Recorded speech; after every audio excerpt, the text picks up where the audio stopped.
was a single mother. She was abandoned by the family she belonged to. And there in the wilderness with her son, alone, with very little provision, she was wondering. She was questioning. Does anyone care? She's crying in the desert. She's lost in her despair. She thinks nobody loves her. Hey, God thinks nobody's there. But God says, I will be a ring of fire around her, and I will be the glory in her midst, and the power of my presence will bring her to her knees, and I will lift her up again, for I'm the God who sees. I'm the God who sees.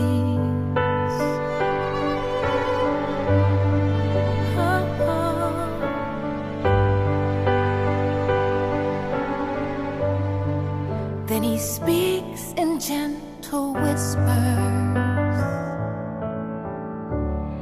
and he softly calls her name. She feels his arms enfold her as he holds her, and she'll never be the same, 'cause I'm the God who never changes, and my promises are true. And when this world deserts you, this is what I'll do.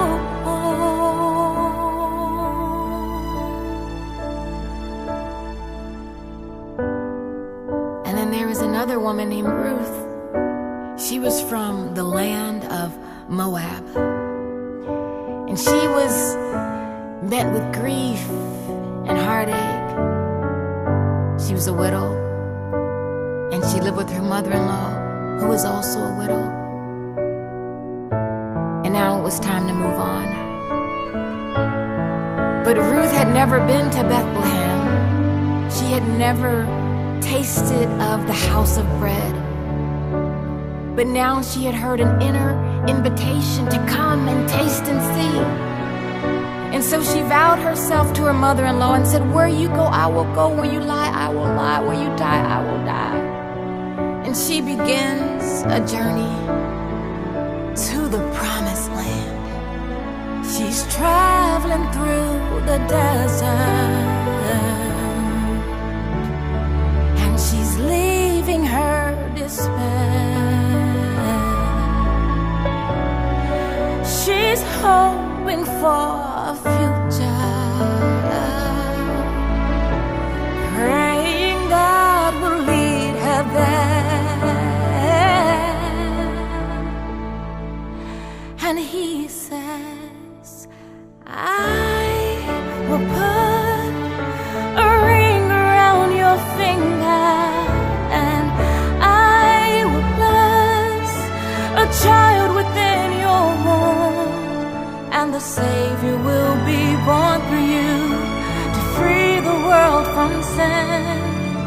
And he'll make all things new for you and love you back to life again.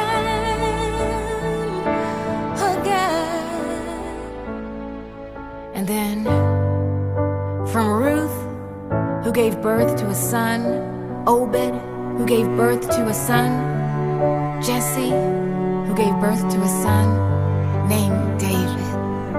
Now this same once shepherd boy, mighty warrior, anointed king, is alone, terrified in the darkness. He's hiding in the desert. He he's battling despair. David thinks his life is over, it's over. And God, he doesn't care. But God says, I will be the rock of your salvation. I'll hold you up by the strength of my right hand, and the power of my spirit will free you from all fear. In the hour of your deepest need, you'll find that I am near. I am here, 'cause I will be a ring of fire around you, and I will be the glory in your midst, and the power of my presence will bring you to your knees, and I will lift you up again, for I'm the God who sees.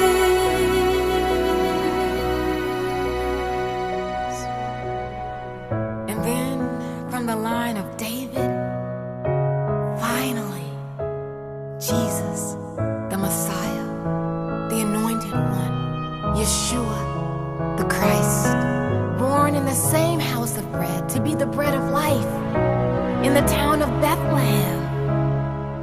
And he would grow, and he would be called the Son of God. He would be called Emmanuel, God with us. And he would heal, and he would reveal.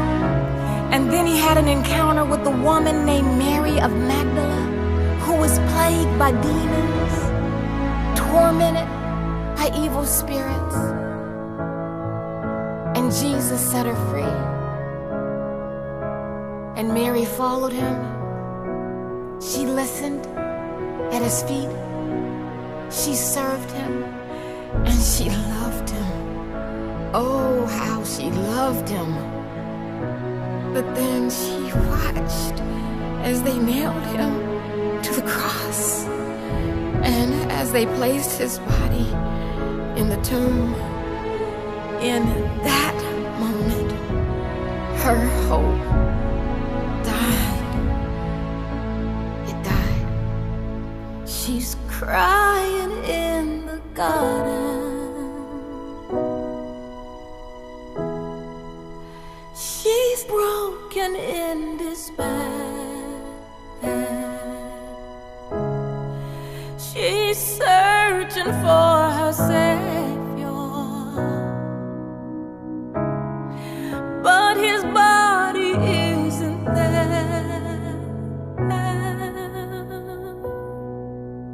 Then he says, Mary. Glory, glory, glory, hallelujah. I will be the glory in your midst.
who sees. I'm nearer than you dare believe, here in the very air you breathe. I'm the God who sees.